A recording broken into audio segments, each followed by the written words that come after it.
You're watching Don Hudson, Kim Fisher, and Dan Pope. Good for Utah. An old medical theory renews itself as a cancer-fighting treatment. Yesterday, Good for Utah's Nadia Crow introduced us to hyperthermia therapy, basically heating up cancer cells and killing them. Now, in the second part of this special report, we look at how it works. Good for Utah's Nadia Crow shows us the products built by Utah-based company Pyrexar and how they're keeping one man alive. A lot of the patients don't survive their cancers. That's obvious. That's the way cancer often works nowadays, and we're hoping to change that. Dr. Kurt Hess is a hyperthermia specialist at the Cancer Treatment Centers of America in Philadelphia, where he treats stage 4 pancreatic cancer patient Mark Haywood. He came to Dr. Hess after being given 6 months to live. When someone tells you that you have 6 months, sometimes you have like a movie moment, like you're dreaming, like this is not real. So I had my ups and downs. When I went to CTC, they made me feel a lot better. They gave me hope. That was a year and a half ago. A full year of life Mark wasn't expected to live. We interviewed Mark via Skype after 3 days of chemotherapy and hyperthermia therapy at CTC. His tumor isn't growing anymore. It was very simple, very easy. A lot of times I'd fall asleep during the process.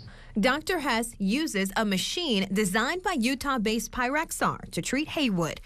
The array treats them deep internally. So, a heating pad goes a half an inch or a quarter of an inch. This device can go down to the very center of a person and give the heat deep inside of them, but non-invasively. But you definitely sweat. They offer you cold rags. They have a cup with ice cubes there.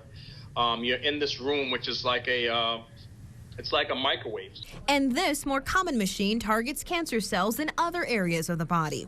And the system's capable basically to do superficial treatments of sites such as recurrent breast cancer, chest wall, head and neck, melanoma, things that tend to occur more on the surface of the body, and it's used in combination with radiation therapy. On the screen, you can see the temperature controls used to customize care. So what's this new technology we're looking at? This is our universal applicator for our 3D MR system. Those at Pyrexar believe its technology will revolutionize hyperthermia treatments and open the door to more cancer patients. Advanced cervical cancer, bladder cancer, colorectal cancer, soft tissue sarcomas. This applicator lid lifts up. The patient can lie down on the pads and the applicator. They'll place the temperature sensors as needed. The applicator lid closes.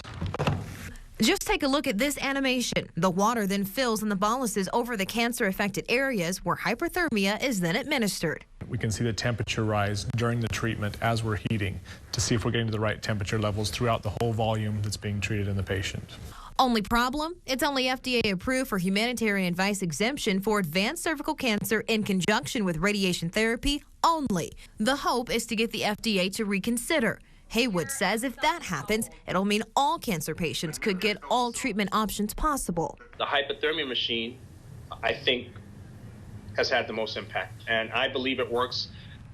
That was Nadia Crow reporting. Now, throughout this series, Nadia also learned other countries are more advanced in hyperthermia therapy than the U.S.